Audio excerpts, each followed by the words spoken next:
TNN news కి స్వాగతం. Bulletin ముందుగా హెడ్లైన్స్ చూద్దాం.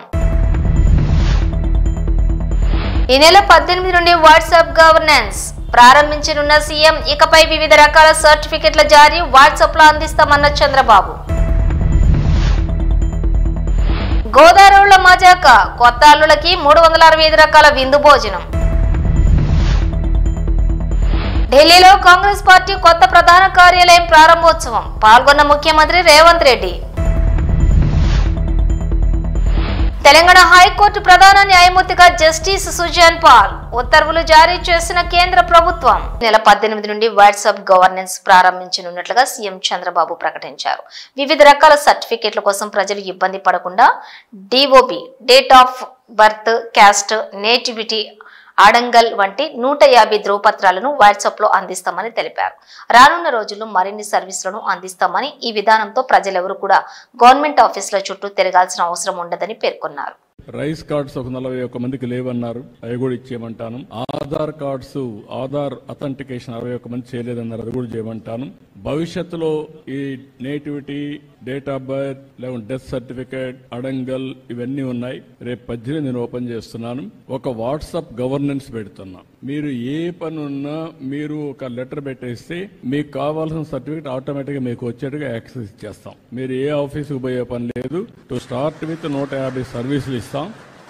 ఆ తర్వాత సర్వీసులు పెంచుకుంటా పోతాం. ఫైనల్ గా ఎక్కడ ఆఫీసుకు పోయే పని లేకుండా మీరు చేస్తా ఉంటే టెక్నాలజీలో నేను దాన్ని కరెక్ట్ చేసుకుని ఆర్టిఫిషియల్ ఇంటెలిజెన్స్ ఒకవేళ రేపు రాబోయే రోజు అది కూడా చేస్తున్నా, వర్కౌట్ చేస్తున్నా, కొంచెం టైం పడుతుంది.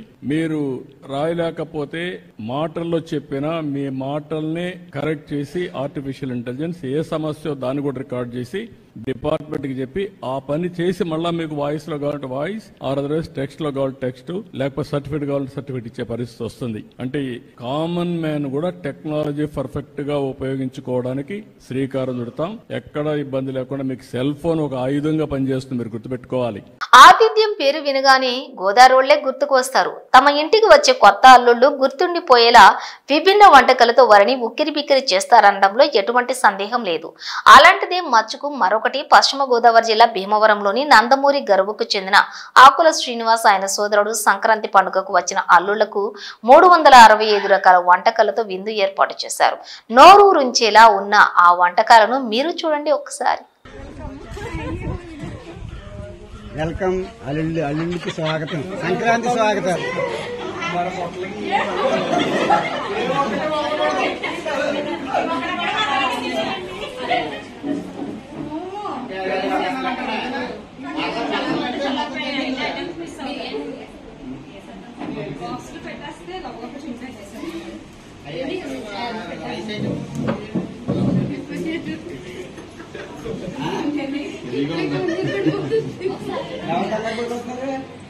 అల్లుడు గారా మా ఇంటికి స్థాపనగా ఉంటుంది. అల్లుడి కంగారు పడలేదు, పూర్తిగా కంగారు పడతారు. మెగా ఫ్యామిలీ, మెగా సంక్రాంతి ఇక్కడ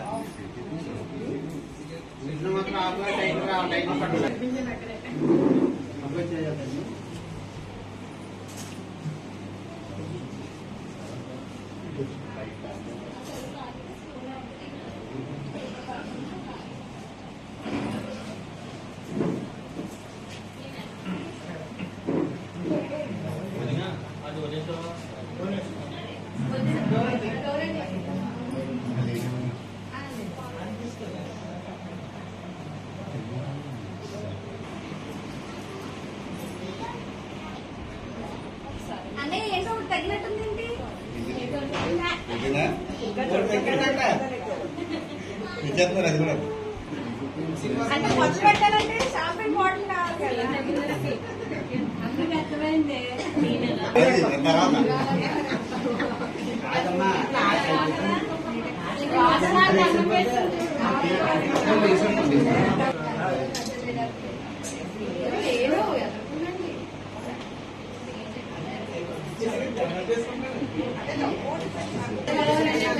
నమస్కారం.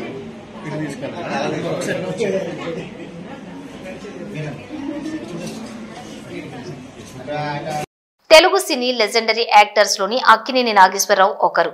తెలుగు సినీ పరిశ్రమను తమిళనాడు నుండి హైదరాబాద్ కేంద్రంగా అభివృద్ధి కావటానికి గణనీయమైన కృషి చేసిన నటుల్లో అక్కినేనిది ప్రముఖమైన పాత్ర అని చెప్పటంలో అతిశయోక్తి లేదు. నటుడుగా ఎన్నో చిరస్మరణీయమైన చిత్రాలలో నటించి నిర్మించిన బహుముఖ ప్రజ్ఞశాలి ఏఎన్ఆర్. ఆయన అన్నపూర్ణ సంస్థను ప్రారంభించి సరిగ్గా 50 వసంతాలు పూర్తి చేసుకున్న సందర్భంగా ఆయన కుమారుడు నటుడు నిర్మాత అక్కినేని నాగార్జున ఒక ప్రత్యేకమైన వీడియోను రూపొందించి విడుదల చేశారు. రోడ్లే లేని టైంలో నాన్నగారు ఇక్కడికి వచ్చి ఇదంతా ఎలా స్థాపించారో నాకు ఇప్పటికీ అర్థం కాదు. కానీ ఒక్కటి మాత్రం తెలుసు, అన్నపూర్ణ స్టూడియోస్ నుంచి ఎంతోమంది టెక్నీషియన్స్, కొత్త ఆర్టిస్ట్స్, కొత్త డైరెక్టర్లు ఎంతోమందికి ఉపాధి కలిగించింది అన్నపూర్ణ స్టూడియోస్. అప్పట్లో గుట్టలు చెట్లు బాగుండేది. అయ్యగారు బాగా కష్టపడ్డాడు బాబు. ఆయన ఒక్కడే దేవుళ్ళలాగా ఎంబడి ఉండి అన్ని రాళ్ళు రప్పలు అంత నీట్గా చేసినాం. ఇప్పుడు ఇట్లా తయారైంది. అన్నపూర్ణ స్టూడియోస్కి 50వ ఏడు మొదలైంది.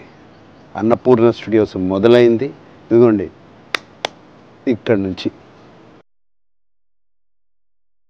అన్నపూర్ణ అని పేరు ఎలా వచ్చిందని మీరు అనుకుంటున్నారా? కోర్స్ అన్నపూర్ణ అంటే మా అమ్మగారి పేరు. నాన్నగారు ఆల్వేస్ బిలీవ్డ్ ప్రతి సక్సెస్ఫుల్ మ్యాన్ వెనకాల ఒక ఉమెన్ ఉంటుందని. నాన్నగారు ఆయన సక్సెస్ వెనకాల ఒక లేడీ ఉందని, మా అమ్మగారు ఉందని ఆయన బిలీఫ్. అందుకనే ఈ స్టూడియోకి అన్నపూర్ణ స్టూడియోస్ అని పేరు పెట్టారు.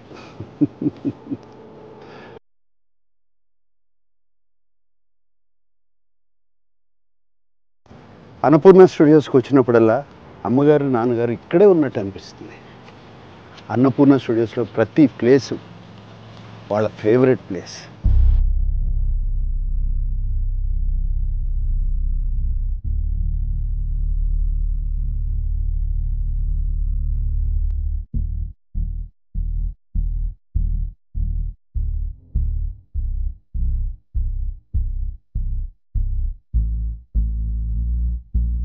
ఇది 75లో మొదలుపెట్టాం. 76 14వ తారీఖు ఓపెనింగ్ డే. రాష్ట్రపతి ఫక్రుద్దీన్ ఆలీ అహ్మద్ గారు వచ్చారు, భార్యాభర్తలు. అవి ఓపెన్ చేశారు. ఆంధ్రప్రదేశ్లో మనం స్థిరపడాలి, ఇక్కడ మన వాళ్ళు మన దగ్గరే ఉండాలి, అక్కడి నుంచి ఇక్కడికి తరలి రావడానికి కారణం అక్కినేని నాగేశ్వరరావు గారు. మెయిన్ ఇంపార్టెంట్ వ్యక్తి. ఏఎన్ఆర్ గారు ఎంప్లాయీస్ని ఫ్యామిలీ మాదిరిగా చూసుకుంటారు. వాళ్ళ కుటుంబం కూడా అందరినీ ఎంప్లాయీస్ని ఫ్యామిలీగా చూసుకుంటారు. Annapurna staff, no I shouldn't say staff, family. Annapurna family. ఇవాళ స్టూడియో ఇలా కళకళలాడుతూ ఉందంటే ఈ అన్నపూర్ణ ఫ్యామిలీ మూలంగానే. They are Annapurna warriors. I should thank all of them. 50 ఏళ్ల క్రితం సంక్రాంతి పండగకి అన్నపూర్ణ స్టూడియోస్ ఓపెన్ అయింది. ఆ తరువాత ప్రతి సంక్రాంతి పండగకి నాన్నగారు అమ్మగారు అన్నపూర్ణ ఫ్యామిలీతో కలిసి బ్రేక్ఫాస్ట్ చేసేవారు. ఆ ట్రెడిషన్ ఇప్పుడు కూడా అలాగే కంటిన్యూ అవుతుంది.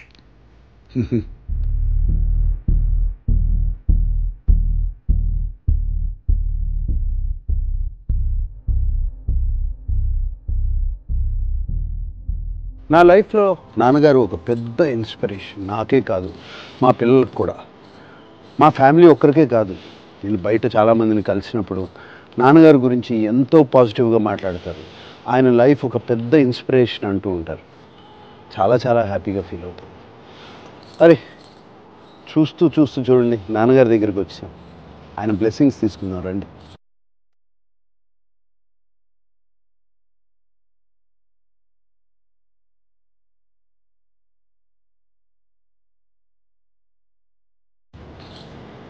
ANR lives on. మకర జ్యోతి సందర్భంగా శ్రీకాళహస్తిలోని 16 కాళ్ల మండపంలోని అయ్యప్ప స్వామికి వైభవంగా అభిషేకం నిర్వహించారు. అయ్యప్ప స్వామికి వారికి పలు రకాల పుష్పాలతో అలంకరించి విశేష పూజలు నిర్వహించారు.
పశువులను సాకే రైతులకు శుభవార్త అందించారు ఆంధ్రప్రదేశ్ ముఖ్యమంత్రి నారా చంద్రబాబు నాయుడు. పశువుల కొరకు రైతులకు షెడ్లను మంజూరు చేస్తామని, అలాగే పచ్చగడ్డి లభ్యత ఉండేలా గడ్డికి లోటు లేకుండా చూస్తామన్నారు. అవసరమైతే సొసైటీ ద్వారా గ్రాస్ కటింగ్ మిషన్ పెట్టి గడ్డిని కట్ చేసే ఏర్పాటు చేస్తామని, నేరుగా పశుశాల వద్దని ఈ కటింగ్ చేసేలా ఏర్పాట్లు చేస్తామని తెలిపారు నారా చంద్రబాబు. పశువులు ఉండే వాళ్ళందరికీ క్యాటిల్ షెడ్లు ఇస్తాం. దానివల్ల ఈల్డ్ పెరుగుతుంది, మన పశువులన్నీ ఆరోగ్యంగా ఉంటాయి. దానికి కూడా శ్రీకారం చుడుతున్నాం. ఎంతమంది ఉంటే అంతమందికి రాబోయే రోజులు ఇస్తాం. కొత్తగా వస్తే మళ్లీ ఇస్తాం. ఫాడర్ డెవలప్మెంట్ కూడా చేస్తాం. గడ్డి కూడా డెవలప్మెంట్ చేసి కాస్ట్ ఎఫెక్టివ్ గా, ఇప్పుడు ఒకసారి రైతే కట్ చేసుకోవాలంటే ఇబ్బంది ఉంటుంది. అవసరమైతే ఒక సొసైటీ మరి పెట్టి ఒక వ్యక్తిని పెట్టేస్తే కట్ చేయడం, కటింగ్ మిషన్ పెట్టి చాపర్ పెట్టి పీసెస్ చేయడం, నేరుగా ఇంటి దగ్గరనే వాళ్ళ క్యాటిల్ షెడ్ దగ్గరనే డెలివరీ చేసే పరిస్థితి వస్తుంది. కాస్ట్ ఎఫెక్టివ్ ఫాడర్ మేనేజ్మెంట్, గడ్డి నెట్ మేనేజ్ చేయాలని చూస్తాం. ఎక్కువ పాలు రావడానికి కూడా ఏం చేయాలని కూడా వర్కౌట్ చేసి ఆప్టిమం గా మనకు నష్టం లేకుండా డైరీలో కూడా ఆదాయం పెంచి పేదవాళ్ళకి పెద్ద ఆదాయం వచ్చే డైరీ వల్ల వస్తుంది. ఇది కూడా చేస్తాం. మన ఏరియాలో కూడా చూస్తే 15 days ఒకసారి జీతం మారికి ఒక 5,000-10,000 రూపాయల ఆదాయం డైరీలో వస్తా ఉంది. It is a big income. దీన్ని ఇంకా పెంచడానికి ఏమి ఉన్నాయి అవన్నీ కూడా వర్కౌట్ చేస్తాం. ఉమ్మడి మెదక్ జిల్లాలో సంక్రాంతి సంబరాలు జోరుగా జరుగుతున్నాయి. ఈ సందర్భంగా ఏడుపాయల వన దుర్గమ్మ ఆలయం సన్నిధిలోని సంక్రాంతి వేడుకలు ఘనంగా జరుపుతున్నాయి. తెలుగు సంస్కృతి సాంప్రదాయాల ఉట్టిపడేలా అలంకరించారు.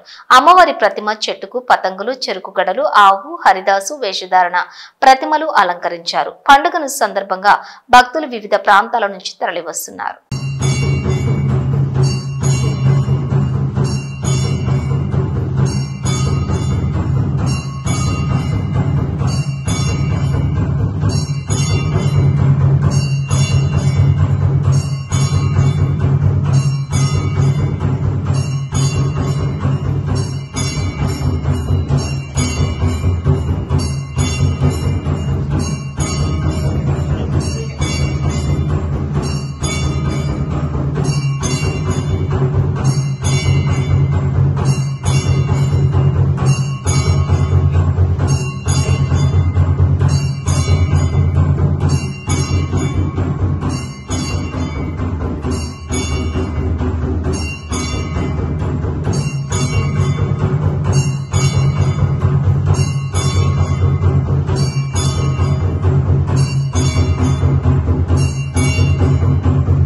కలియుగ వైకుంఠ తిరుమలలో పార్వేట ఉత్సవ అత్యంత వైభవంగా జరిగింది. తిరుమలలోని శ్రీ వెంకటేశ్వర స్వామి వారికి ప్రతి సంవత్సరం కనుమ పండుగ నాడు పార్వేట ఉత్సవాన్ని నిర్వహించడం ఆనవాయితీ.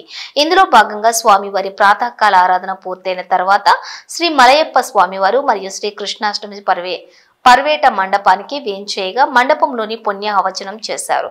కార్యక్రమంలోని భక్తులు అధిక సంఖ్యలో పాల్గొని కన్నులారా పర్వేట ఉత్సవం తిలకించారు.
సుప్రీంకోర్టులో కేటీఆర్ కు ఎదురుదెబ్బ తగిలింది. ఫార్ములా ఈ రేసులోని క్వాష్ పిటిషన్ చేసిన కేటీఆర్ కు హైకోర్టు ఆదేశాల్లోని తాము జోక్యం చేసుకోలేమని సుప్రీం తేల్చి చెప్పింది. దీంతో క్వాష్ పిటిషన్ ను విత్డ్రా చేసుకున్నారు కేటీఆర్. ఫార్ములా ఈ రేస్ కేసులో A1 గా ఉన్న కేటీఆర్ రేపు ఈడీ ముందు హాజరు కావాల్సి ఉంది. మహారాష్ట్రలోని ముంబై డాక్ యార్డ్ లో జరిగిన భారత నావికాదళ కార్యక్రమంలో ప్రధానమంత్రి నరేంద్ర మోదీ పాల్గొన్నారు. ఈ సందర్భంగా 2 యుద్ధ నౌకలు, ఒక జలాంతర్గామిని ప్రారంభించి జాతికి అంకితం చేశారు. అనంతరం ప్రధాని మోదీ మాట్లాడుతూ దేశ చరిత్రలో 3 యుద్ధ నౌకలను ఒకేసారి ప్రారంభించడం ఇదే తొలిసారని తెలిపారు. యావత్ ప్రపంచంలోనే భారీ మరియు అత్యాధునిక విధ్వంసక నౌకలలో ఒకటిగా ఐఎన్ఎస్ సూరత్ నిలుస్తుందన్నారు. P-17A స్టెల్త్ ఫ్రిగేట్ ప్రాజెక్టులోని తొలి యుద్ధ నౌక ఐఎన్ఎస్ నీలగిరిని P-75 కింద రూపొందించిన జలాంతర్గామి ఐఎన్ఎస్ వాగ్ షీర్లను ప్రధాని మోదీ ప్రారంభించారు.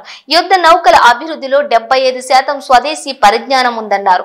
అలాగే జలాంతర్గామిని ఫ్రాన్స్ కు చెందిన నేవల్ గ్రూప్ సాయంతో అభివృద్ధి చేసినట్లుగా పేర్కొన్నారు. వీటి రాకతో భారత నావికాదళం మరింత బలపడిందన్న ప్రధాని మోదీ ప్రపంచంలోనే బలమైన శక్తిగా భారత్ మారబోతోందన్నారు. సబ్కా సాత్ సబ్కా వికాస్ లక్ష్యంగా పనిచేస్తున్నామని తెలిపారు. అనంతరం నేవీ సిబ్బందికి ఆయన అభినందనలు వెల్లడించారు. साथियों, आज का ये कार्यक्रम हमारी गौरवशाली धरोहर को भविष्य की आकांक्षाओं से जोड़ता है. लंबी समुद्री यात्राएं, कॉमर्स, नेवल डिफेंस,